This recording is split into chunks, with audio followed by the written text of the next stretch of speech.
So, have you ever wanted to have a funnel template, but you find the structure is really good, or maybe somebody's handed you a pre done template, but you're just like, well, that doesn't even fit my brand?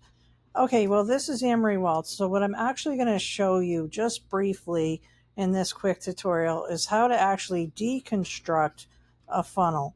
So, you're going to find that I'm a Go High Level certified expert. And a couple of weeks ago, I put together a new funnel for this portion of my career.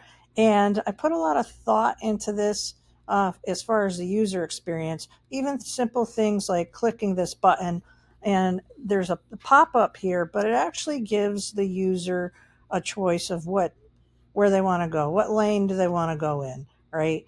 And so by the time I was done, I was like, wow, you know what? I actually want to repurpose this type of funnel, maybe for maybe somebody else, or even for one of my other business interests, because of what it looks like on the back end. And how can I do this so that it's just ready to go? So then, in thinking about deconstructing it, I decided that I was going to make a funnel framework. Okay.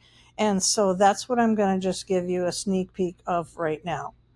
So, and then I'm going to also show you what some of the pages are. So you can see back here that there's the pages that are on the front end. What they do as far as where you click, you can just change, say, the links. So I'm going to start with like right here. I'm going to go to the top because I already did start making this be a blank template. So I started taking away the elements. Okay, so I'm going to go back up here. I'll back up. And so you're going to see like the home page is the home page here. And then this is the home page here, but just with minus the colors and the names and that. So I'm going to scroll down and I'm going to take some away. So now what's going to happen is I'm going to go here and I'm actually going to replace the image that was there. So this winds up just being a placeholder.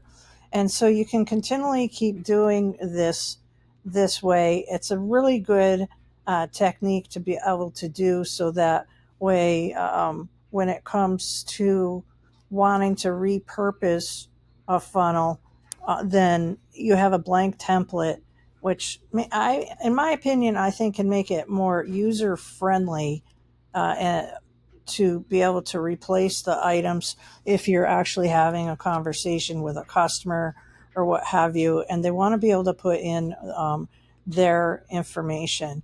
And so, depending on what you want to do, like I'm going to go up here to the pop up. So now, what do you do with this? Well, what you can do to preserve the functionality of this is just put replace text, right? And I'm going to do that over here too. So replace text. And then here, you can just scroll down here too and just do the same thing. I'm going to put, I'll put a small, actually, I'll just put replace text, right? And here again, I'll put replace text. And then when it comes to this button, you're going to see that I have it linked to the next step. So depending on what it is that you want it to link to, you could actually save the functionality with this particular template and with a set of clear instructions.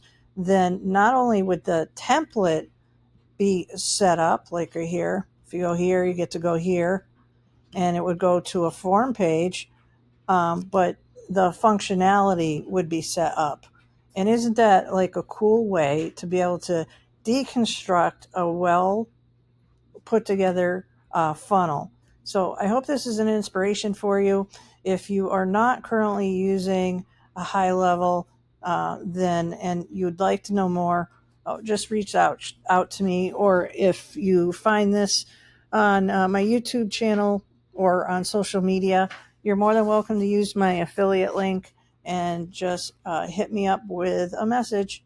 Thank you.